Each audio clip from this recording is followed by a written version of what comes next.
J'ai toujours eu beaucoup d'admiration pour les gens qui, à un moment de leur vie, osent suivre leur propre voie au lieu du chemin tout tracé. Je m'appelle Joanie Lacroix et j'accueille ici des gens qui ont décidé de faire partie de la solution pour créer un monde meilleur. Des rencontres pour vous inspirer à faire briller votre lumière et vous éveiller à votre pouvoir intérieur. Je crois profondément que nous avons tous quelque chose d'unique à apporter au monde. Et je suis convaincue que notre vie devient riche de sens lorsqu'on partage notre magie. C'est notre plus belle contribution parce que chacun de nous peut changer le monde à sa façon. Je vous souhaite la bienvenue sur le podcast de Pastel Fluo.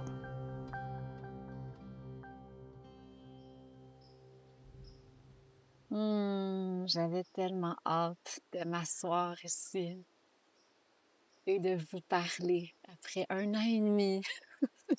Ça fait longtemps. En fait, je suis au cœur de la forêt présentement, dans ma période préférée de l'année, le début de l'automne. Et actuellement, c'est un spectacle devant moi. Il y a des feuilles de couleurs vertes, jaunes, oranges, rouges, brunes. Donc, c'est vraiment le moment de l'année où est-ce que la nature nous offre toutes ces couleurs, hein, avant de tranquillement se laisser mourir, d'entrer en dormance, d'entrer dans la période hivernale, la période de repos, de régénération. Et il y a tellement de liens à faire avec ce que je veux vous partager aujourd'hui. Mon Dieu, il y a beaucoup, beaucoup de choses qui se sont passées depuis que je vous ai parlé. Ça fait 1 an et demi que je me suis pas assis à vous partager parce que toute mon énergie était dans la saison 2, dans les documentaires, dans les magnifiques documentaires de la saison 2. Celles qui me suivent depuis longtemps ou qui écoutent, celles qui font mes formations, vous savez que je suis toujours en train de répéter l'importance de suivre ce qui est juste. Et donc, ce qui était juste pour moi, c'était de mettre le podcast en pause dans les 2 dernières années pour vraiment me consacrer sur les documentaires, pour vraiment prendre soin de ces 5 documentaires-là qui sont vraiment un leg pour le futur de notre société, pour un futur plus positif, plus lumineux. Et là, dans les dernières semaines, celles qui me suivent sur les réseaux sociaux, vous savez que j'ai accompagné mon papa en fin de vie. Donc, on a traversé ensemble ce grand passage, ce grand rite de passage qui est la mort. Et ça a été une expérience complètement différente de celle que j'ai vécue avec mes enfants. En fait, j'avais jamais accompagné quelqu'un à travers la mort. Oui, Thomas, mon fils, je l'ai accompagné, mais c'était différent. Il était bébé. C'était pas comme si il y avait toute cette accumulation de souvenirs. Puis en même temps, je vous dirais que c'est comme si les 10 dernières années, hein, ça va faire 10 ans le 14 novembre que Thomas est décédé, j'ai l'impression que les 10 dernières années m'ont vraiment préparée à accompagner mon père dans ce grand passage-là. Autant dans cette peur de la mort qui s'est complètement dissoute à travers le décès de mes enfants. Parce que, puis là, je vous invite peut-être à aller écouter l'épisode 8. Là, je ne veux pas répéter ce que je vous avais déjà partagé dans un épisode en solo ici, mais c'est ça, ça a été des passages où, dans les 2 cas, parce que j'ai perdu Thomas il y a 10 ans, il était né, et il y a vraiment eu un moment, en fait, quand il nous a quittés, où j'ai vraiment... L'énergie de la pièce a complètement changé. C'est comme si j'avais l'impression qu'il y avait des anges autour de moi quand il nous a quittés. De vraiment flotter dans de la grâce, là, si je peux dire. Le moment qu'il a quitté. Hein. Naturellement, après ça, ça a été plus difficile, mais il y a vraiment eu comme ce moment-là où j'ai eu l'impression qu'il s'est élevé vers la lumière. Puis quand j'ai accouché de ma fille, qui elle est décédée à 6 mois de grossesse, 2 ans plus tard, j'ai vécu une expérience hors corps dans cet accouchement-là, où j'ai été touchée où j'ai été goûtée, en fait, à l'espace d'où on vient, à l'espace où on s'en va quand on quitte le plan terrestre. Euh, et donc, ces expériences-là, puis d'autres expériences spirituelles que j'ai vécues dans les dernières années ont vraiment, ont d'abord créé une fascination pour la mort, mais aussi ont enlevé tous les tabous autour de la mort, mais aussi ont enlevé toute peur de la mort. C'est comme si tu sais, je sais que le jour que je vais être rendue là, à quitter, je vais être vraiment sereine parce que c'est ça, j'ai comme été goûtée à cet espace-là qui nous attend tous, qui est un espace d'amour, qui est un espace de paix, qui est un espace de lumière. Et je vous dirais, toutes les expériences des dernières années d'accueillir l'inconfort, de me laisser traverser par toutes les situations de la vie, qu'elles soient belles, mais qu'elles soient inconfortables, mais de vraiment être dans cette posture-là, de me laisser traverser, puis de m'incliner, tu sais, face à ce que la vie met sur mon chemin, ben ça m'a permis d'accompagner mon papa dans ce passage-là, tu sais. Pour que lui aussi se laisse traverser, puis même moi, me laisser traverser par cet accompagnement-là à travers sa fin de vie. Puis on a été projetés dans la fin de vie de mon père assez rapidement. Je savais que ce moment-là allait arriver parce que mon père avait une maladie neurodégénérative depuis plusieurs années. Donc, on savait que c'était inévitable dans les prochaines années. Mais on a vraiment été, en fait, du jour au lendemain, il a été, du jour au lendemain, ben, en fait, je vais vous partager un petit peu là, ce qui s'est passé. Euh, Mon papa a une maladie neurodégénérative. Depuis, ça fait peut-être 7-8 ans qu'il a été diagnostiqué, mais je vous dirais que moi, ça fait une bonne douzaine d'années là, qu'on a remarqué que cognitivement, il y avait des petites choses qui étaient pas sharp, là. Et donc, mon papa avait une maladie qui s'appelait le corps de Lewy.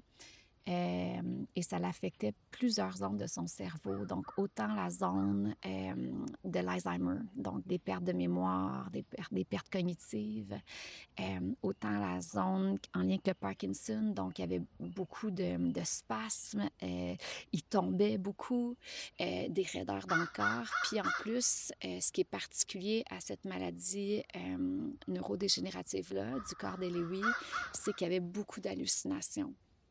Fait que mon père voyait plein de choses aussi. Fait que c'était très intense comme maladie. Puis mon père a été d'une résilience extraordinaire. Ça a été, mon Dieu, il nous a tellement enseigné. Il a été un maître pour chaque personne dans ma famille, puis même, je dirais, ses amis aussi, dans la façon qu'il a traversé sa maladie. Et donc, mon papa, à la fin juillet, pendant 2 jours, c'est comme si son corps le lâchait. C'était comme s'il y avait des symptômes très, très, très intenses du Parkinson. Donc, il marchait, puis là, c'est comme si ses jambes le lâchaient. Donc, il est tombé plusieurs fois et plusieurs fois sur la tête. Et donc, en l'espace en fait, à travers ces 2 journées-là, il a perdu complètement. Il n'était plus capable de parler, de s'exprimer. Il n'était plus capable de marcher. Et il y avait vraiment de la difficulté à avaler aussi. Et ça, souvent, la difficulté à avaler, c'est que ton cerveau ne sait plus comment avaler. Donc, souvent, c'est des symptômes de fin de vie de cette maladie-là. Et donc, à son 75e anniversaire, le 2 août, je suis allée le voir. Il venait juste, en plus, 2 semaines avant, il venait d'entrer dans une maison des aînés, qui est un genre de CHSLD pour personnes qui ont l'Alzheimer, qui ont des maladies neurodégénératives au niveau cognitif. C'est extraordinaire, ce concept-là. En fait, c'est comme une maison. Donc, il y avait un jardin, ils ont des petits potagers. Puis c'est vraiment, les gens se sentent vivre à la maison. Ils peuvent se promener partout. Donc, vraiment, tout a été pensé pour que les gens qui ont des maladies cognitives, neurodégénératives, puissent se sentir un petit peu comme ils étaient à la maison, mais dans un espace sécuritaire. Donc, il y a beaucoup de personnel. Il y a du personnel, c'est ça, c'est comme un CHSLD. Donc, il y a des médecins, des infirmières et tout, mais dans un espace vivant, lumineux. Puis, tu sais, avoir une place dans des maisons pour aînés, c'est très difficile et il y a eu un petit miracle.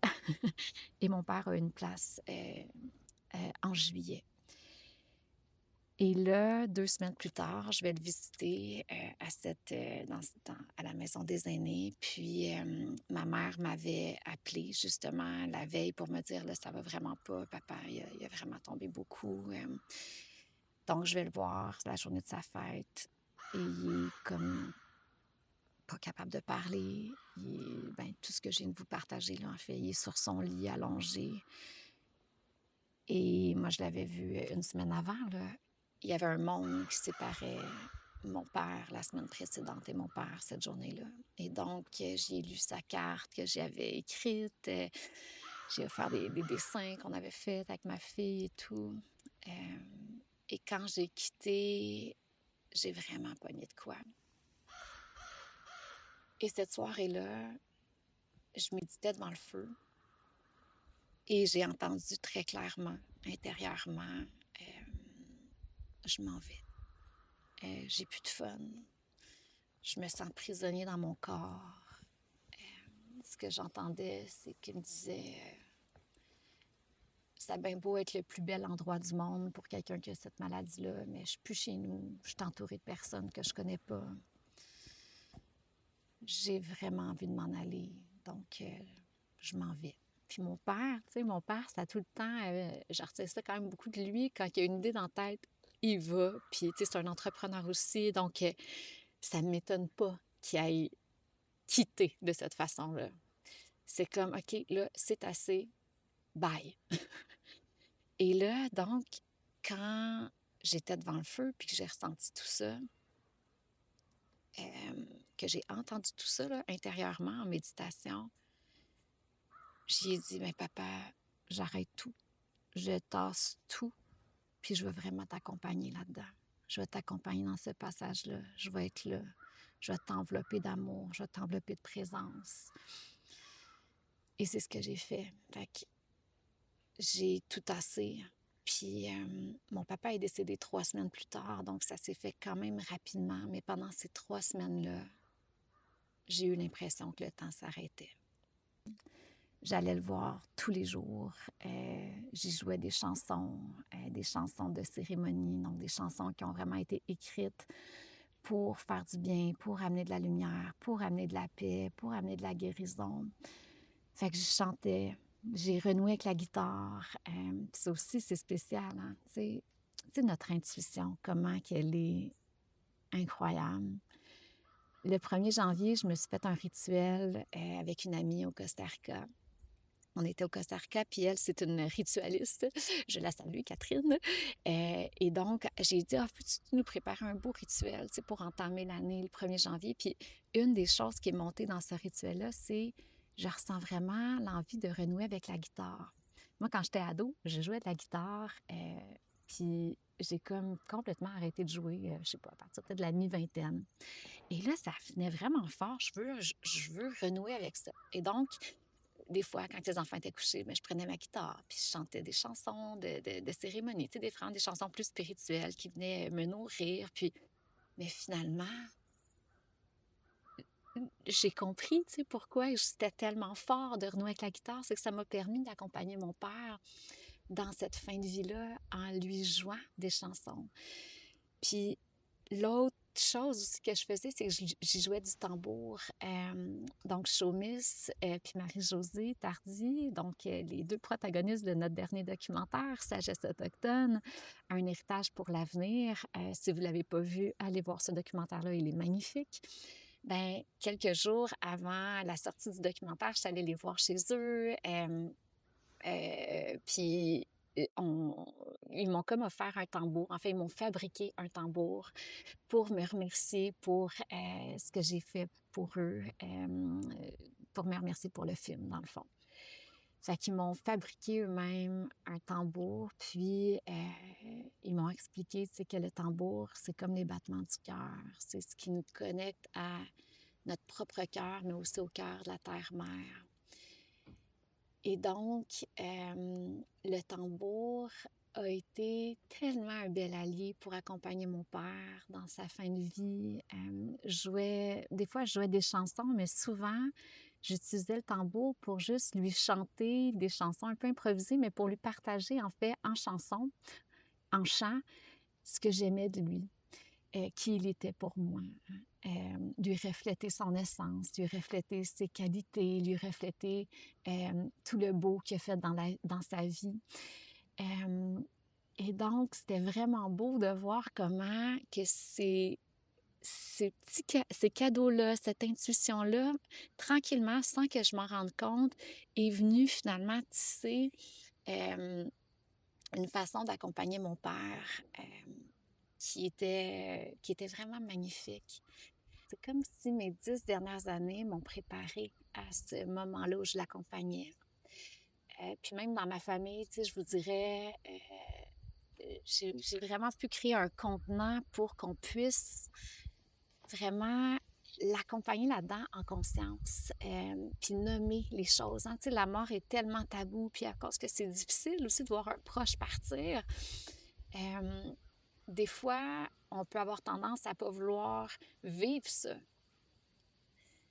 Mais de prendre le temps de nommer ce qu'on aime à la personne pour que cette personne-là quitte le cœur rempli d'amour, c'est le plus beau cadeau qu'on peut pas lui faire. Donc, j'ai une amie, Marie-Josée Legris, qui m'a accompagnée dans ce passage-là, une Tanadoula. Donc, oui, il y a les doulas de naissance qui favorisent le rite de passage de la naissance, mais il y a aussi des doulas qui favorisent le rite de passage de la mort. Et c'est ce qu'elle fait, Marie-Josée. Et d'ailleurs, je vais l'inviter sur le podcast, c'est sûr et certain. C'est dans mes prochaines invités que j'invite parce que je trouve qu'il y a tellement de tabous autour de ce passage-là et il y a tellement de richesse. Fait que Marie-Josée m'a vraiment accompagnée pour que moi, je puisse mieux accompagner mon père.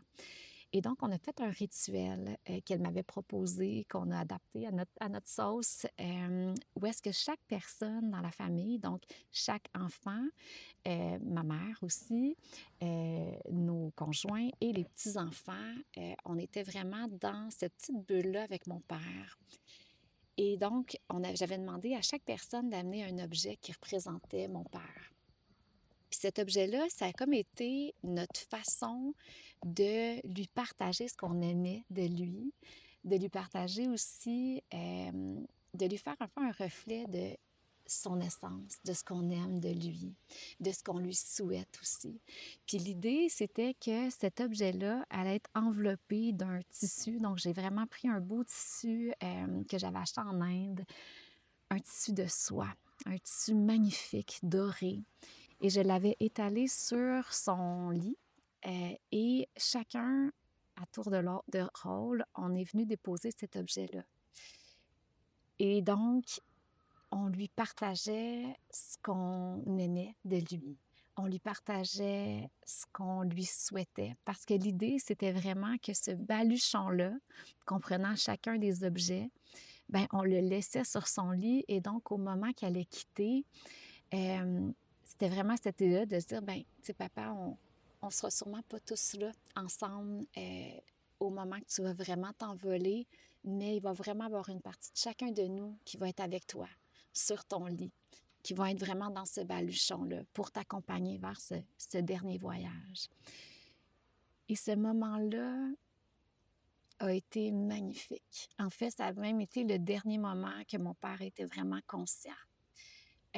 Mon père parlait plus, mais son regard, il nous regardait, là, puis avec ses yeux, là, c'est comme s'il nous disait, là: «Je vous entends, là, j'entends tout ce que vous me dites», là. Il acquiesçait, on le voyait, là, qu'il était comme en train de tout goûter, de tout absorber. C'était tellement touchant, là,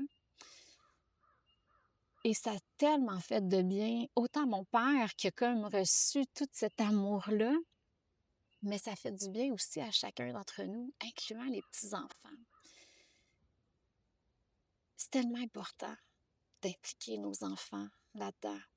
Ça nous a comme toutes libérées, en fait. Parce que la mort, hein, puis la fin de vie, on porte tout ça à l'intérieur de nous, mais si on n'a pas d'espace pour nommer, pour déposer ce qui nous habite, ça reste à l'intérieur. C'est souvent là même qu'on peut avoir des regrets de ne pas avoir dit à la personne à quel point qu'on l'aimait, de ne pas y avoir, de ne pas avoir tout nommé. Et ça a fait en sorte que quand mon père est mort, moi, personnellement, puis je sais que c'est la même chose aussi pour en avoir parlé avec ma famille, on se sentait libre intérieurement. On se sentait complet parce que on a pris le temps de tout lui dire. Puis, tu sais, on a eu ce moment-là tous ensemble, mais après ça, on a eu chacun des moments individuellement. Tu sais, moi, j'ai dit à mon père, j'ai redit tellement de fois tout ce qu'il m'a légué. Donc, ça de ritualiser. Les rituels, hein, les rituels font moins partie de nos vies depuis que la religion est moins dans nos vies. Et c'est correct, on s'est libéré d'un certain dogme, même si j'ai pas de jugement. Il y a probablement des personnes ici qui cheminent spirituellement à travers la religion, puis c'est bien parfait, en autant que ça soit aligné, puis que ça vous fasse du bien, puis que vous vous sentiez libre là-dedans. Mais voilà, c'est comme si on s'est libéré de la religion, puis en parallèle, ben, c'est comme si on a comme tout jeté les rituels avec ça. Et pour moi, autant à travers le deuil de mes enfants, mais aussi à travers le deuil de mon père, de ritualiser, d'amener des rituels, ça l'amène à vraiment être beaucoup plus libre intérieurement, être beaucoup plus léger intérieurement dans ces grandes étapes de vie. Et donc, on a fait ce rituel-là et quand on a terminé, mon père s'est fermé les yeux. Et après ce moment-là, il y a eu quasiment toujours les yeux fermés, là. C'est comme s'il est entré vraiment dans la phase vraiment plus près de sa fin de vie à partir de ce moment-là. Et donc, pour moi, ça a été vraiment, vraiment, vraiment, vraiment, vraiment précieux de l'accompagner, de prendre le temps de l'accompagner dans ce passage-là, de prendre le temps de prendre soin de lui. Et tu sais, on a des vies qui vont tellement vite. On a des vies où on travaille, on travaille, on travaille, et là, arrivent des épreuves comme ça, arrivent des moments où, d'un coup, un proche est en fin de vie, puis on n'a pas d'espace. Puis je me sens privilégiée d'avoir eu l'espace parce que, là, 1 an et demi, quand j'étais proche de l'épuisement, j'en avais pas d'espace. Puis d'ailleurs, ça a été un des éléments déclencheurs, en plein juste après la période de tournage, la saison 2, hein. Donc on a comme vraiment la grande majorité des tournages, ont été comme concentrés à l'automne 2023. Et quand la période de tournage s'est terminée, j'ai c'est là que j'avais plus mon énergie était à terre, et là, c'est là que j'ai vraiment frôlé l'épuisement. Et au même moment, cette semaine-là où ça allait vraiment pas, mon père a eu un délirium. Un délirium, c'est comme c'est comme si le cerveau shut down. Puis après ça, après les déliriums, c'est comme si là, il y a un palier, là. La personne qui a une maladie neurocognitive dégénérative descend d'un palier. Et mon père a fait un gros délirium. Puis là, c'était comme, aïe, aïe, Joanie, t'es en train de porter la société sur tes épaules. Puis là, ton père vient de faire un délirium. Tu sais pas comment qu'il va être après, quand il va vraiment revenir à lui. Puis tu n'as même pas d'espace pour prendre soin de ton propre père. Tu sais. Ça a été comme un gros déclic pour moi. Puis à partir de ce moment-là, en décembre 2023, c'est là que j'ai vraiment décidé que la saison 2 et que les documentaires allaient aller à mon rythme. Que j'étais même prête à perdre Tout.tv s'il n'acceptait pas que je livre les épisodes au moment que j'étais capable de les livrer pour que je puisse prendre soin de moi dans ce processus-là, puis pour que je puisse commencer à libérer de l'espace pour aussi prendre soin de mon père. Et donc 2024, ça a vraiment été, une année où est-ce que je me suis ajustée, que j'ai vraiment, c'est ça, que j'ai reporté, tous les épisodes, tous les documentaires de la saison 2, mais que j'ai créé de plus en plus d'espace. Puis début 2025, là, à chaque semaine, j'allais voir mon père. Puis mon grand-papa aussi, qui a commencé, à vraiment moins bien aller à partir du début de l'année 2025. En février, il est rentré à l'hôpital. On nous a appris qu'il en restait pour à peu près 6 mois à vivre. Mon grand-papa d'amour qui a 97 ans. Je suis très, très, très proche de mes grands-parents. Il y a ma grand-mère aussi qui est sa femme, qui est comme ma deuxième maman, qui a 93 ans. Et donc, c'est comme si cette période-là, où est-ce que j'ai réalisé que j'avais quand même pas d'espace pour prendre soin de mes proches. Hem, c'est ça, je me suis comme promis de créer de l'équilibre dans ma vie, entre autres pour créer de l'espace pour prendre soin. Puis je me sens privilégiée parce que mon papa, ben, j'ai pu accompagner mon grand-papa. J'allais le voir à toutes les semaines cette année et il nous a quittés en mai. Et j'ai accompagné, et depuis ce temps-là aussi, je vais voir ma mamie presque à toutes les semaines, puis j'allais voir mon père aussi. Fait que je faisais comme ma petite tournée là, depuis 2025 à chaque semaine, auprès de ma grand-mère, mon grand-père, puis mon papa. Mais là, je me sens vraiment privilégiée parce que depuis le 15 juillet, depuis ma quarantaine, j'ai vraiment plus d'espace, là. Tu sais, le dernier documentaire, il est là, présentement, au moment où est-ce qu'on se parle, il est vraiment presque fini. On est vraiment dans les dernières étapes. Mais cet été aussi, tu sais, il restait quelques journées de montage, mais on était vraiment à la fin. Fait que j'avais l'espace pour aller le voir tous les jours. J'ai eu le privilège de pouvoir vraiment tout arrêter. J'ai le privilège d'être entrepreneur, puis d'être dans un mindset, qui est pas un mindset, d'expansion puis de croissance à tout prix comme beaucoup d'entrepreneurs, mais au contraire, je suis dans un mindset où je veux que mon entreprise puisse me permettre de vivre. Puis ça m'a pris 10 ans à bâtir ça. Mais là, je sens c'est ça, c'est comme si avec l'arrivée de la quarantaine, c'est comme si je sens qu'il y a quelque chose qui se clôt, puis il y a quelque chose qui s'ouvre aussi. Et donc, de prendre le temps, d'avoir le privilège de prendre le temps pour prendre soin. Puis c'est vraiment une des choses que je nous souhaite comme société, de se dire, ben, j'ai plein de dons, j'ai plein de talents. Et si finalement mes actions étaient toujours dirigées pour prendre soin? Et parfois, que la vie m'amène à prendre soin de ceux que j'aime à travers mon don d'écoute, mon don de bienveillance, mon don de tu sais, mon père, je pense qu'il sentait vraiment qu'il n'y avait pas de tabou au niveau de ce qu'il était en train de traverser. Je mettais des mots même sur ce passage-là. Tu sais, je me rappelle que je disais souvent, Papa, autant que ça me fait de la peine que tu partes, je vais tellement m'ennuyer de toi, mais autant que je suis tellement heureuse pour toi, Papa, de l'endroit où tu t'en vas, de cet endroit tellement rempli d'amour, de lumière, que j'ai eu le privilège de goûter quand j'ai accouché de Nélia, puis que j'ai eu cette expérience-là de sortie de corps.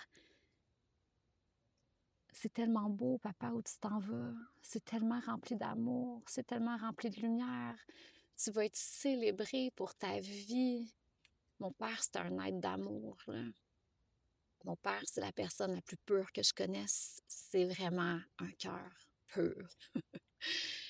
Fait que je disais, papa, t'imagines-tu, tu vas aller rejoindre ta maman, ton papa, tes frères.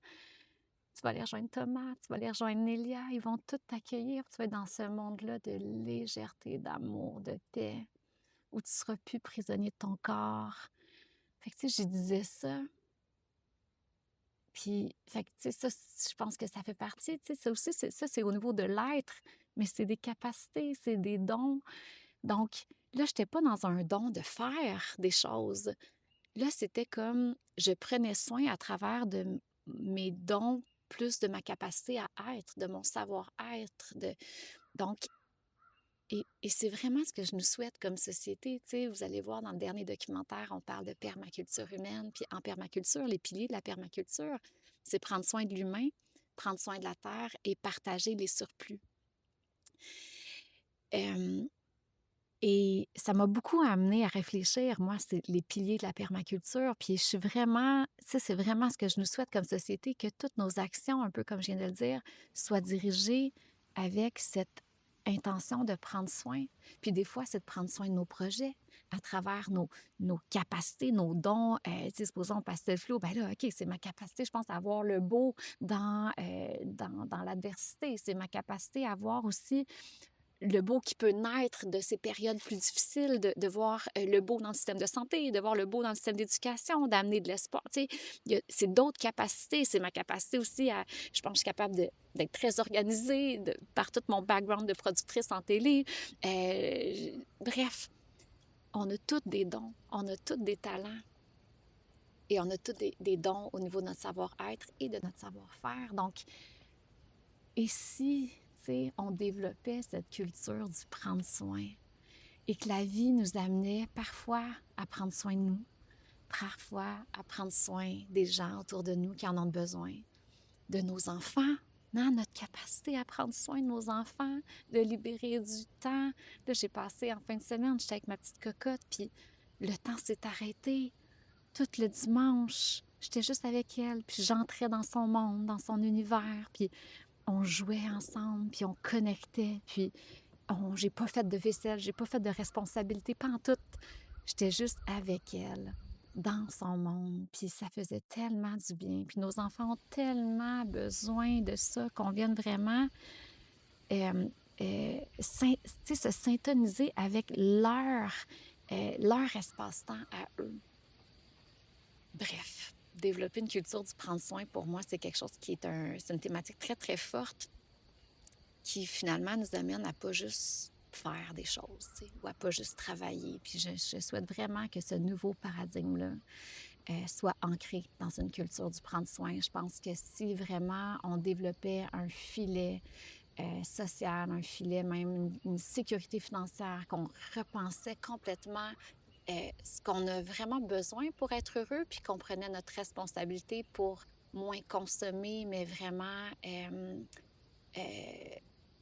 libérer finalement plus de temps. Tu sais, je pense que si on transforme nos habitudes de vie, nos habitudes de consommation, qu'on met moins d'argent à consommer des affaires qu'on n'a pas nécessairement besoin, bien, peut-être que ça va nous libérer du temps pour plus être ensemble, pour plus prendre soin, pour vraiment ce qui nous rend vraiment heureux finalement. Tu sais, donc, c'est vraiment...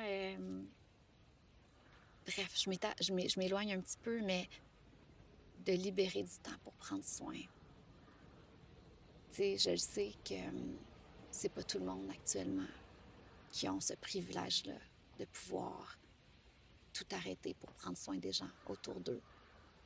Puis en même temps, je vous dirais que moi, il y a vraiment quelque chose qui s'est transformé là, à un autre niveau, tu sais, d'avoir pu vivre cet accompagnement-là, d'avoir pu l'accompagner dans sa fin de vie. Et mon papa a quitté comme un petit oiseau qui s'est envolé.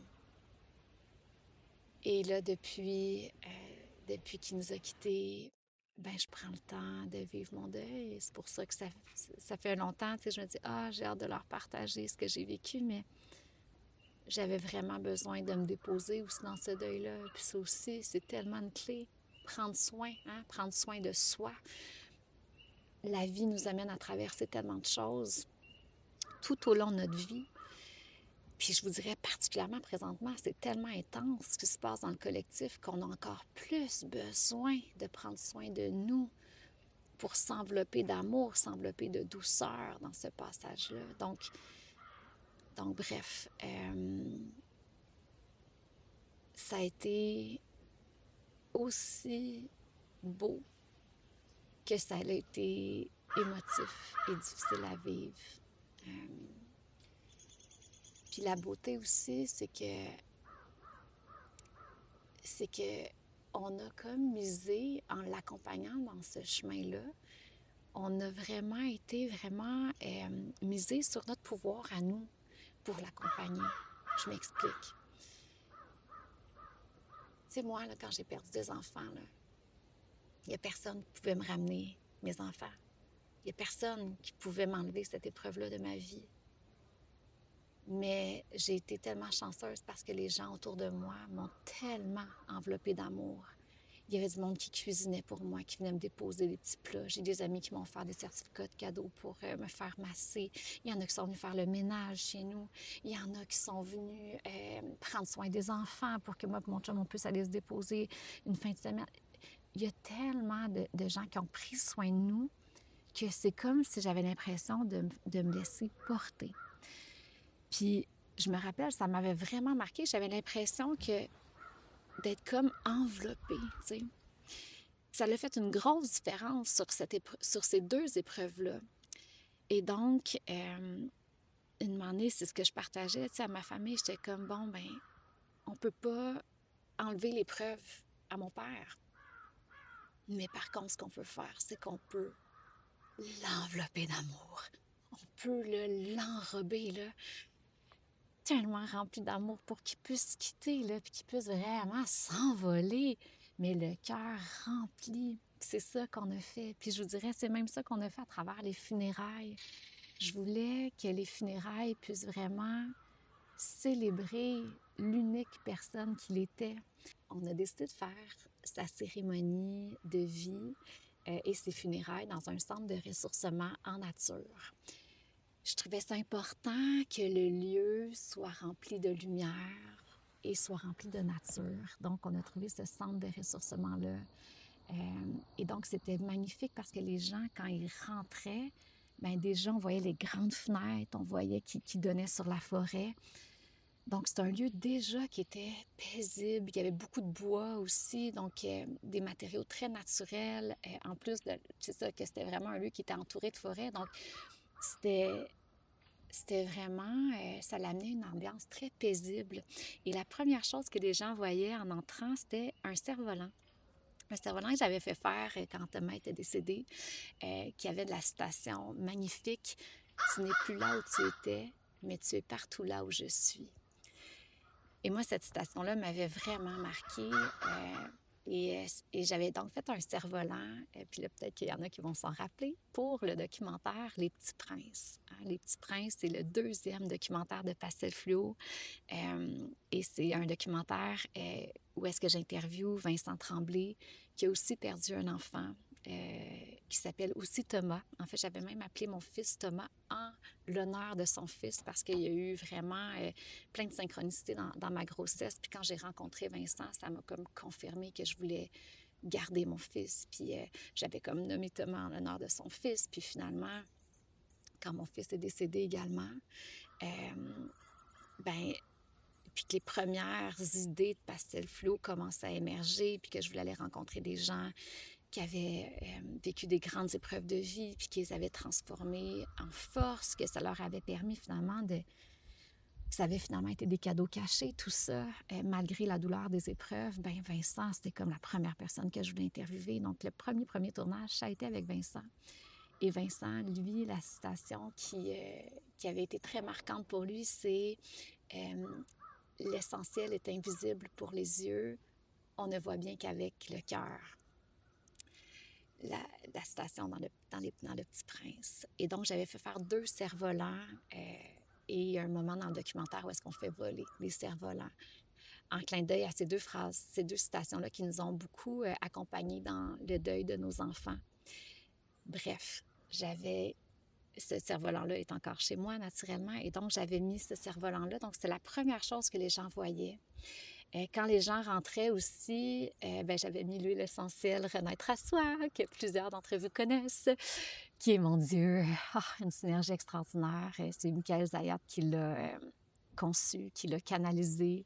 Et elle a été tellement populaire qu'on l'a commercialisée, cette synergie d'huile essentielle qui a autant un mélange de sapin baumier, d'épinettes noires, d'épinettes blanches, de pruches, donc vraiment tout l'ancrage, la nature, et qui a aussi de la rose de Damas, du bois de rose, donc il y a aussi toute cette énergie tellement féminine, tellement pleine d'amour.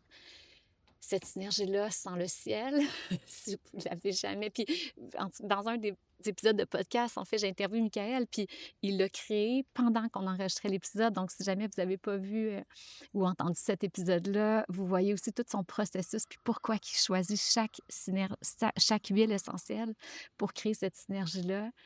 C'est extraordinaire. Bref, j'avais mis mon diffuseur, donc il y avait cette synergie-là. Donc les gens rentraient. Déjà, ils se sentaient bien de par l'odeur, et celles qui l'ont senti, bon, vous savez de quoi je parle. Ensuite, il y avait le cerf-volant et là, juste après le cerf-volant, il y avait un petit clin d'œil à mon père, à ses passions. Donc on avait installé son sac de golf, son chandail de hockey. Mon père est un grand fan de golf, de hockey, de sport. Il y avait sa photo aussi. Fait que déjà, on entrait dans l'énergie de mon père. Et dans la première partie, ben, c'était le moment où les gens venaient nous offrir leurs condoléances. Et, en fait, la cérémonie, les funérailles, on l'a bâti autour des 4 éléments. Parce que c'est... Et là, je tiens vraiment à honorer Jean-Pierre de Département des Moments, parce que ça a été son idée.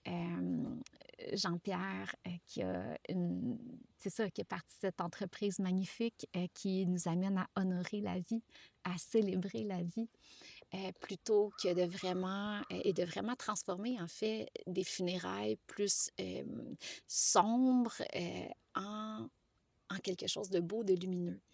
Et donc, sa mission m'a beaucoup inspirée. Puis Jean-Pierre, on s'était parlé aussi pendant que mon père était en fin de vie. Et donc, ça m'a beaucoup inspirée dans la création de sa cérémonie. Puis Jean-Pierre, en parlant avec lui, il a eu le flash des 4 éléments. Parce que mon papa avait une entreprise de service après sinistre. Donc, mon père, c'est ça, la pomme tombe jamais loin de l'arbre. Mon père, c'est vraiment un entrepreneur qui m'a beaucoup inspirée parce qu'en fait, nous, quand j'étais petite, ma maison a pris au feu quand j'avais 4 ans. Et un gros incendie. Et mon père, suite à cette épreuve-là, il s'est dit, ben, tu sais, naturellement, il y a comme toute une équipe qui est venue prendre soin des trucs qui n'étaient pas brûlés, en tout cas qui étaient encore bons à garder s'ils étaient nettoyés. Il y a comme toute une équipe qui est venue comme tout refaire la maison, etc., qu'on appelle des équipes après sinistre. Puis mon père a vraiment senti l'appel d'une mission, en fait. Il s'est dit, hey, moi, je sais c'est quoi, là, traverser un sinistre. Ben, j'ai envie à mon tour d'aider les gens à traverser cette épreuve-là. Et donc, il a fondé son entreprise de service après sinistre dans le garage. Puis finalement, ça a grandi, grandi, grandi. Puis maintenant, c'est magnifique parce que ça permet maintenant à mon frère Mon frère a repris l'entreprise avec ses amis, groupe RPL. Bref, toute sa vie, il a eu à faire face aux 4 éléments. Le vent à travers les tempêtes, l'élément du feu à travers les incendies, l'élément de l'eau à travers les dégâts d'eau. Donc, les 4 éléments ont tout le temps marqué, en fait, son quotidien parce que c'est à travers l'intensité des 4 éléments que mon père prenait soin des gens à travers son entreprise. Et là, ben, on a décidé d'organiser la cérémonie autour des 4 éléments, non plus pour qu'ils soient comme des épreuves, mais qu'ils soient vraiment vus comme des alliés pour honorer sa vie. Et donc, le premier élément, c'était l'élément de la terre.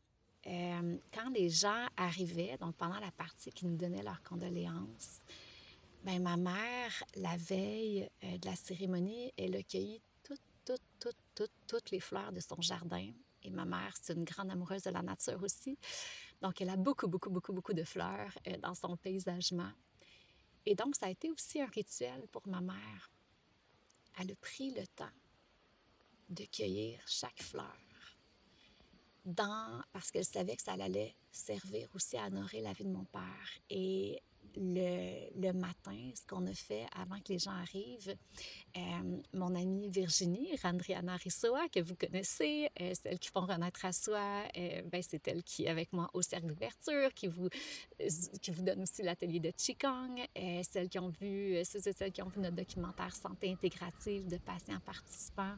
On la voit aussi dans le documentaire quand elle guide justement un atelier un cours de Qigong. Donc bref, Virginie, qui est un ange sur Terre, ben, j'ai demandé à Virginie, j'ai dit, ah, tu voudrais-tu, faire le mandala de fleurs avec moi, puis guider les gens à faire ce rituel-là. Et donc, on a créé un mandala de fleurs, puis le rituel qu'on proposait aux gens, c'était, il y avait comme tout un mandala qu'on avait fait, puis il y avait aussi plusieurs fleurs qui restaient.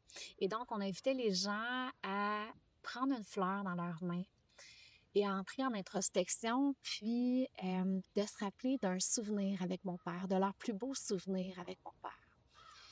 Et quand ils ressentiraient vraiment ce souvenir-là, ben, de venir déposer une fleur dans le mandala. Et donc, ce qui était magnifique, c'est que quand on a commencé les funérailles, donc après le moment où les gens ont fait ce rituel-là, pendant le moment où est-ce que les gens nous donnaient leurs condoléances, ben c'est comme si ce mandala-là était rempli de souvenirs, des plus beaux souvenirs de la vie de mon père, avec toutes les gens qui l'ont aimé. Puis tu sais, moi, je crois fortement que la vie ne s'arrête pas à la mort du corps et je crois fortement que mon père ressent tout, tout qu'à chaque fois qu'on se connecte à lui, finalement, ben, qu'il ressent ce qu'on lui envoie comme parole, comme énergie. Et donc, pour moi, c'est aussi une façon que les gens, en ressentant ce souvenir-là, ben, que mon père, là où il est maintenant, il puisse ressentir et reconnecter avec ses plus beaux souvenirs de sa vie. Fait que c'était aussi une façon, tu sais, je voulais que cette cérémonie-là, puis la suite là, que je vais vous partager, soit une façon pour mon père de d'être comme célébré, là, tu sais, puis qu'il puisse le ressentir là où il est maintenant. Fait que ça, c'était l'élémentaire, le clin d'œil, le rituel qui accompagnait l'élémentaire. Pendant la cérémonie, il y a eu un moment où les petits-enfants, donc tous les petits-enfants, ont pris un petit bâton pour allumer des cierges. Et pendant ce temps-là, j'ai guidé une méditation, une petite méditation, visualisation pour amener les gens à ressentir l'énergie de mon père. Fait que j'ai amené les gens à vraiment se connecter à l'espace du cœur et à vraiment ouais, ressentir l'essence de mon père. Qu'est-ce qu'ils aimaient le plus de mon père? Et de ressentir sa lumière, son feu, finalement. Tu sais. On a toute notre lumière, on a toute cette essence-là très unique. Et donc, l'élément du feu, pendant que les enfants venaient allumer les cierges, ben c'était vraiment cette idée-là que les gens puissent vraiment les connecter avec le feu, avec l'essence de mon père. Et le remercier aussi pour, pour son legs, pour ce qu'il a créé dans notre vie. Fait que c'était comme une façon, une deuxième façon pour mon père de recevoir d'où il est maintenant, tout cet amour-là des gens. Et donc, il y a eu ce rituel-là. La première chose, je ne l'ai pas mentionné, mais la première chose qui a ouvert la cérémonie, c'est l'élément de l'eau. Donc, mon père était exposé. C'était super important pour ma mère que le corps soit exposé, ce qui se fait rarement maintenant. Puis en même temps, je trouvais ça vraiment beau qu'il soit exposé parce que ça permet, je trouve, de faciliter le deuil. C'est comme si ça nous permet de prendre conscience, OK, il n'est plus là, il n'est plus dans son corps, tu sais. Je me rappelle, je fais une petite parenthèse, mais tu sais, moi, mon fils, quand il est décédé, je l'ai bercé plusieurs minutes alors qu'il était décédé. Puis je me rappelle que ça, inconsciemment, c'est vraiment au niveau de l'inconscient, mais c'est comme si ça permet justement de conscientiser que que le corps n'a plus l'âme, que l'âme n'est plus dans le corps. Puis j'ai fait la même chose avec ma petite fille. Ma petite fille, elle était déjà décédée quand je l'ai accouchée, mais je l'ai pris dans mes bras toute la nuit, en fait. Je l'ai accouchée à peu près à 10h30 le soir, puis toute la nuit, je l'ai eu dans les bras. Euh, et ça, j'aurais jamais pensé faire ça hein, dans ma vie, mais je pense que de par ce que j'avais vécu avec Thomas, ça me faisait plus peur, un corps mort. Puis ça m'avait vraiment aidé à conscientiser encore une fois que l'âme n'était plus dans le corps. Bref, je reviens à mon père. Fait que mon père était exposé et la première chose qu'on a été invité à faire avec la personne qui nous accompagnait dans la cérémonie, c'est, en fait, il y a eu le cercueil qui a été aspergé, le cercueil et mon père, là, avant qu'il ferme le cercueil, a été aspergé d'eau. Ça a été un moment hyper émotif parce que c'est la dernière fois qu'on voyait mon père. Et donc, chacun d'entre nous, les enfants, ma mère, on était, donc moi, mes 2 frères, ma mère, on était autour du cercueil. On a pris le temps de déposer de l'eau sur son corps, de le remercier une dernière fois, de le regarder une dernière fois. Puis l'élément de l'eau, c'est ça. L'élément de l'eau, c'est ce qui nettoie, c'est ce qui fait de l'espace. Ah, c'est pas pour rien qu'on pleure. Souvent, j'aime me rappeler que les larmes nettoient le cœur. Donc, quand on pleure, notre corps est tellement bien fait, ça vient libérer. Et donc, le premier élément, non, c'est pas vrai, le deuxième élément, pardon, parce que le mandala, c'était avant la cérémonie, mais la cérémonie de vie a commencé par l'élément de l'eau. Puis ça nous a comme fait du bien. En fait, je vais parler pour moi, là, mais je sais que c'est la même chose pour mes frères et ma mère, mais ça nous a fait du bien parce que c'est comme si on a pleuré, puis après ça, ça a comme créé de l'espace pour la suite. Et ensuite, ils ont fermé le cercueil et là, on a commencé la cérémonie. La toute fin de la cérémonie, il y a eu, c'était l'élément de l'air. On a terminé la cérémonie avec la chanson Dust in the Wind, qui est une chanson magnifique, qui est une chanson très symbolique aussi, qui nous rappelle que on retourne tous et toutes poussière. Et donc, dans notre vie, on passe tellement d'énergie à prendre soin du corps. Puis c'est important là, de prendre soin du corps, mais on est dans une société qui met tellement d'emphase sur le corps. On veut, il y a tellement de monde qui ne veulent pas vieillir, il y a tellement de monde qui veulent cacher les signes de vieillesse, qui veulent l'apparence, c'est tellement important pour plusieurs personnes, puis la quête de la jeunesse éternelle, etc. Mais au final, ce qui reste, c'est l'âme, c'est le cœur, c'est l'amour, parce que notre corps va retourner poussière. Et donc, cette chanson-là était très symbolique pour nous. Et la façon d'amener l'élément de l'air en plus de la chanson, c'était qu'on a fait une envolée de papillons. Le papillon qui est la métamorphose, hein, qui est le symbole de la métamorphose. Et même les Autochtones disent que le papillon fait le lien entre la terre et le ciel, donc entre le monde visible et le monde invisible. Donc le papillon, c'est ce qui fait le lien entre moi et mon père, entre nous et mon père, là où il est maintenant. Et donc, j'ai trouvé une compagnie qui s'appelle Papillon Magique, si jamais vous êtes curieuse, curieux.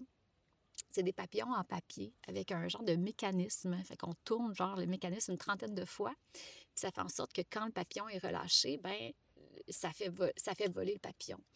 Fait que les petits-enfants et les enfants ont comme laissé une cinquantaine de papillons s'envoler. Puis ça a vraiment été comme la fin de la cérémonie. Ça a été comme ça. C'était vraiment beau. Ça a permis justement de clore la cérémonie dans la lumière.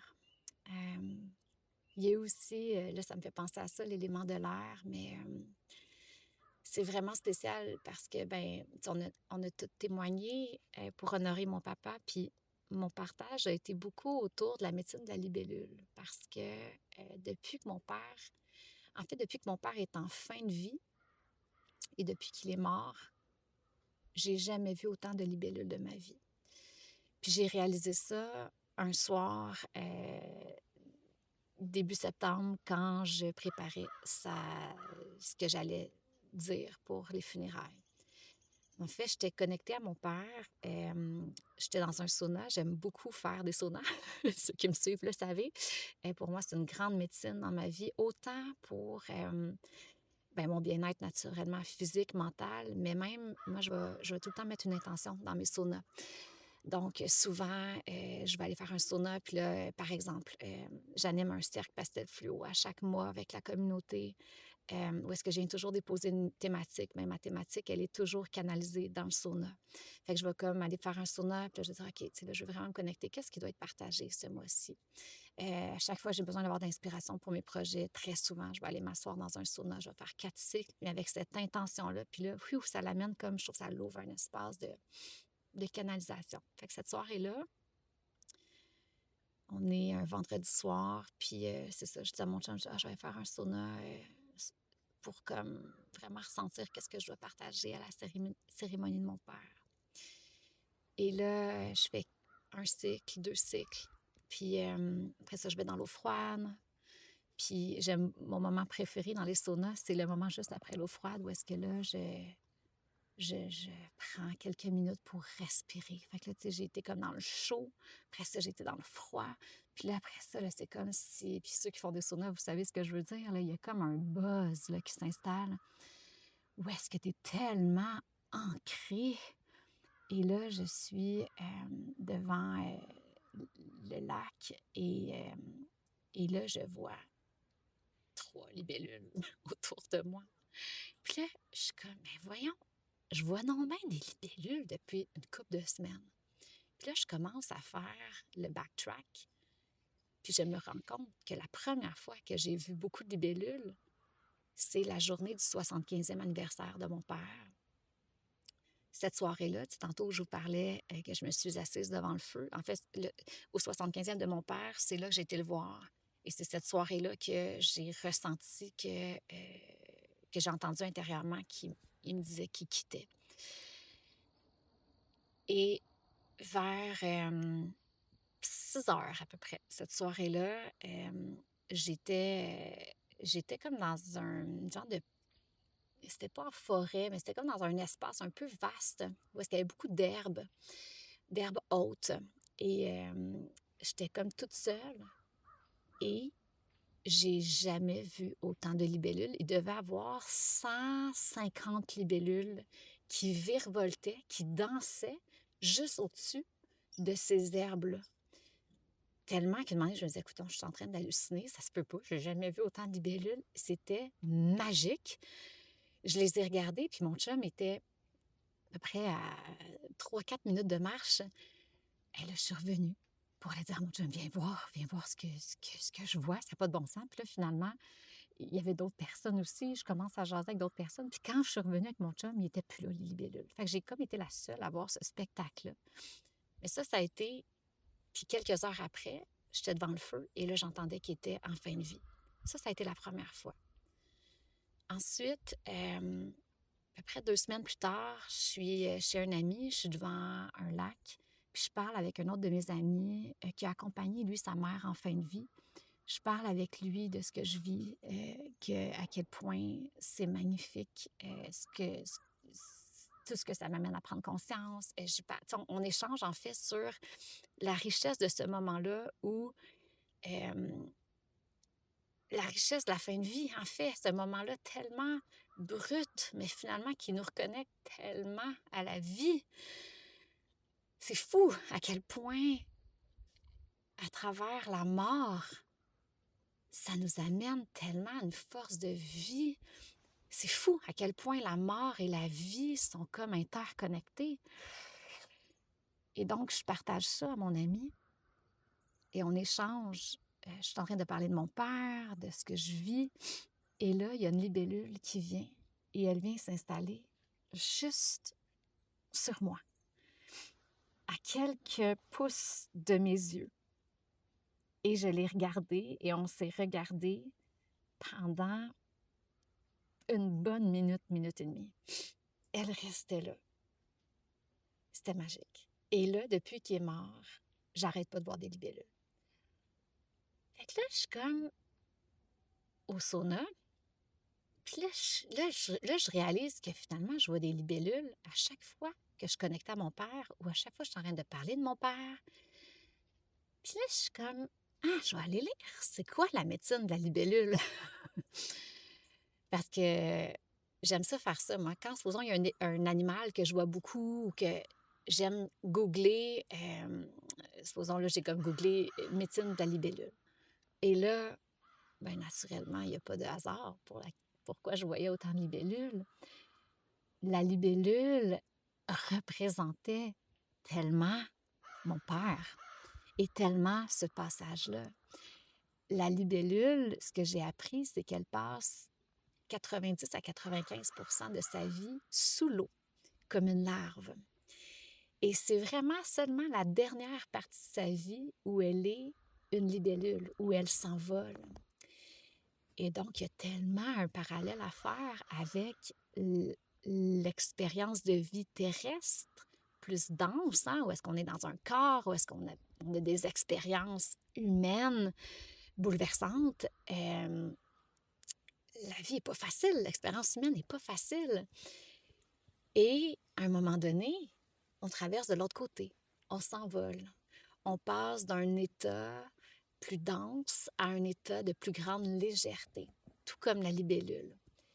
Et en même temps, ce qui est vraiment beau, c'est que la libellule, elle ne peut pas revenir à l'intérieur de l'eau, dire à ses frères et sœurs larves, « Hey, si vous savez ce qui vous attend de l'autre côté, si vous savez à quel point je peux tout explorer, je peux me promener partout, à quel point c'est vivant, à quel point la réalité, elle est comme magnifiée. » Je trouvais ça magnifique. Donc, la libellule qui nous amène à accepter le changement, à accueillir le changement. Puis mon père, s'il y a quelque chose qui m'a marqué dans sa résilience, ça a été ça.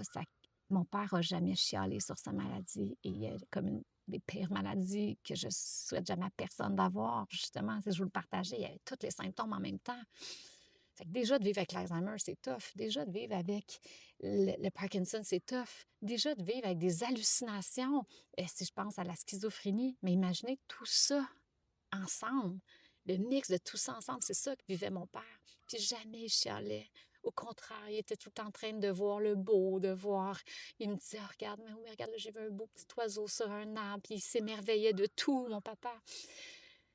Fait qu'il acceptait. Il s'est comme incliné avec plein d'humilité sur cette expérience, sur cette épreuve que la vie mettait sur son chemin, qui a été toute une leçon pour nous, qu'il regardait traverser cette épreuve-là avec tellement de résilience et d'humilité. La libellule qui nous enseigne la joie, qui est un symbole de légèreté, justement. Puis mon père, c'était ça. Mon père, il y avait la joie facile, il y avait le bonheur facile. Je retiens ça de lui, d'ailleurs. Donc, bref, j'ai comme parlé de mon père à travers la médecine de la libellule. Et encore une fois, tu sais, quand on porte attention, puis je peux peut-être finir avec ça, parce que là, ça fait déjà un bon moment que je parle, mais quand on porte attention à la magie de la vie, à tous ces petits fils invisibles qui relient tout, qui relient notre expérience humaine. Je veux dire, la libellule, j'aurais même pu pas l'avoir, mais finalement, ça a tellement fait de sens. Donc, tu sais, la vie est constamment en train de nous refléter sa beauté quand on se permet de la voir, quand on permet de voir l'expérience humaine dans dans, dans, en 360 finalement.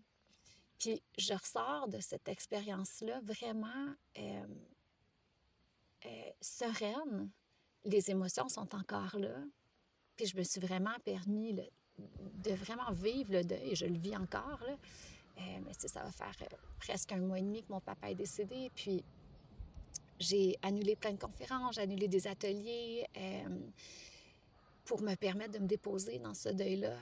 Parce que je me rappelais, v'là 10 ans, puis v'là 8 ans, à quel point que ça a été bénéfique de vraiment m'asseoir dans ces épreuves-là que je traversais, de m'asseoir dans les deuils, de vraiment, tu sais, souvent l'image que je donne quand je donne des ateliers ou des formations, c'est quand on vit des moments, des épreuves comme ça, des deuils, peu importe les épreuves qu'on vit, c'est tellement important de prendre soin de soi.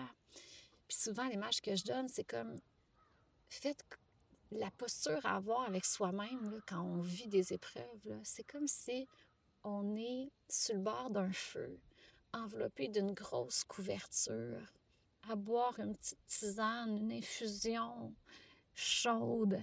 C'est ça la posture qu'on doit avoir envers nous. On doit prendre le temps de se déposer dans ces épreuves-là, de s'envelopper de douceur, de s'envelopper d'autocompassion, de s'envelopper d'autobienveillance, d'amour. Ça fait toute la différence de prendre le temps de se déposer pour vivre nos deuils. Et donc, là, ça fait presque 6 semaines. Puis hop, là, depuis cette semaine, c'est ça la beauté, hein, qu'on se permet vraiment de vivre nos hivers intérieurs, puis de ralentir à l'image de la nature qui, en hiver, est en train de se régénérer. Mais les dernières semaines, c'est ça que je faisais. J'ai fait beaucoup de sauna, justement. J'ai fait beaucoup de marches en forêt. J'ai vraiment pris le temps de me déposer dans cette épreuve-là. Prendre le temps de me laisser traverser par les émotions, puis d'avoir cet espace-là aussi, de ne pas être en meeting quand il y avait un moment d'émotion, mais d'avoir vraiment plein d'espace autour de moi pour vivre ce deuil-là. Puis là, je sens cette semaine, il y a comme un petit chiffre là, qui se passe intérieurement. Puis c'est pour ça que je vous l'enregistre cette semaine. Je savais qu'à un moment donné, j'allais vous transmettre ce que j'ai vécu, puis cette espèce de vortex-là dans lequel je sors. Mais c'est ça, je sens que là, tranquillement, je sors du vortex de la fin de vie de mon père, de la mort, du deuil, en fait, de la première phase du deuil, plus intense. Puis là, j'entre dans un moment où je vais continuer à prendre soin de moi, mais il y a comme, on dirait que là, l'appel des projets, là, je sais qu'il y a le documentaire qui va sortir, il y a une belle formation pour amener les femmes qui ont des projets d'impact que je vais mettre au monde. Ça fait 5 ans que je travaille sur ce beau projet-là avec Marie-Ève Lessine. Puis on a pris le temps de le faire et tout. Fait que là, je suis comme excitée par ce qui s'en vient. C'est comme si je sens qu'il y a un petit printemps intérieur à l'intérieur de moi. Hein. Vous savez, là, ceux qui me suivent depuis longtemps puis qui font mes formations et tout, je parle beaucoup des saisons parce que je trouve tellement qu'il y a tellement de liens à faire avec la nature. Mais c'est ça, quand on se permet de se déposer dans les hivers, puis je vous en ai déjà parlé ici aussi, bien, quand on renaît, un moment donné, l'énergie de vie revient, puis on sent on se sent libre intérieurement, on se sent complet, on sent qu'on n'a pas rushé à arriver à ce moment-là, mais c'est comme si ça se fait naturellement à un moment donné. Il y a comme une énergie qui shift intérieurement quand on se permet vraiment de se déposer dans nos hivers. Puis c'est ce que je revis à nouveau. Alors, voilà, ça fait un petit moment que je vous parle, mais c'est ce que j'avais envie de vous partager. Ouais. L'expérience humaine, dans tout ce qu'elle nous amène à traverser. C'est magnifique. Et je pense que c'est le plus beau cadeau qu'on ne peut pas se faire, de vraiment vivre l'expérience humaine en 360 avec, puis de vraiment plonger, de vraiment plonger dans chaque expérience. Parce que même les plus difficiles, c'est ce que j'ai revécu à nouveau, il y a des cadeaux cachés incroyables. Ça va dans les deux sens. autant que l'expérience peut être difficile, autant je trouve, puis en tout cas, moi, c'est vraiment, je trouve, c'est fou à quel point c'est une vérité, en tout cas pour moi, plus que les expériences m'amènent dans un degré d'inconfort, plus que les cadeaux cachés, puis comme quand je ressors de tout ça, c'est comme un élastique qui va dans les deux côtés. Donc, plus que je touche à des états intérieurs savoureux, donc ça vaut la peine d'entrer dans l'expérience humaine, ça vaut la peine de se laisser traverser, puis de faire confiance aussi, de faire confiance quand on est dans des moments plus d'automne intérieur, d'hiver intérieur, hein, dans des moments d'automne où est-ce qu'on est, la vie nous amène à lâcher prise, à laisser aller, à laisser mourir des facettes de nous, mais de pas résister à ça, d'accepter ça, puis de faire confiance que ce cycle des saisons se vit à l'intérieur de nous, puis que après ces moments d'hiver où parfois c'est pas clair, on est dans un brouillard, mais qui font partie du cycle aussi parce qu'ils nous permettent ensuite de mieux renaître. Donc, bref, je regarde autour de moi et c'est l'automne et tranquillement, ces belles feuilles-là vont tomber et ça va devenir le compost pour la suite de la forêt. Ces feuilles-là vont se transformer en humus qui va venir nourrir la terre et c'est la même chose pour nous. Nos épreuves, les moments plus difficiles qu'on traverse deviennent un jour le compost pour la suite de nos vies, de notre vie, nous permettre de marcher notre vie plus en conscience. Et je le vois aujourd'hui, 10 ans plus tard, après ce grand moment où est-ce que ma vie a été bouleversée à travers le décès de Thomas, bientôt 10 ans. Je le vois, tout le chemin parcouru, puis en même temps, je souhaite à chacune d'entre vous de marcher ce chemin en conscience, puis de vous outiller si vous sentez que vous n'êtes pas outillé pour marcher votre chemin de vie. C'est le plus beau cadeau qu'on ne peut pas se faire. Puis on va arriver à notre fin de vie en paix, sans regret, en ayant vraiment expérimenté l'expérience humaine. Et on est ici pour ça. Et l'expérience humaine est magnifique à travers chacune de ces saisons. Donc, voilà, je suis contente de vous retrouver. Et mon désir, c'est de vous faire un épisode solo à chaque mois et de déposer aussi un épisode avec un invité à chaque mois. J'avais vraiment hâte de recommencer le podcast. Ça fait longtemps que j'ai hâte à ce moment-là. Et là, maintenant que les documentaires sont terminés, je peux à nouveau vous transmettre à travers le podcast. Donc, utilisez ce moyen de transmission-là pour continuer à changer le monde à ma façon, à travers ce que je sais faire. Et je vous invite à faire la même chose. Donc, je vous souhaite une belle fin de journée. Merci de m'avoir écouté jusqu'ici. Puis, vivons notre expérience humaine pleinement.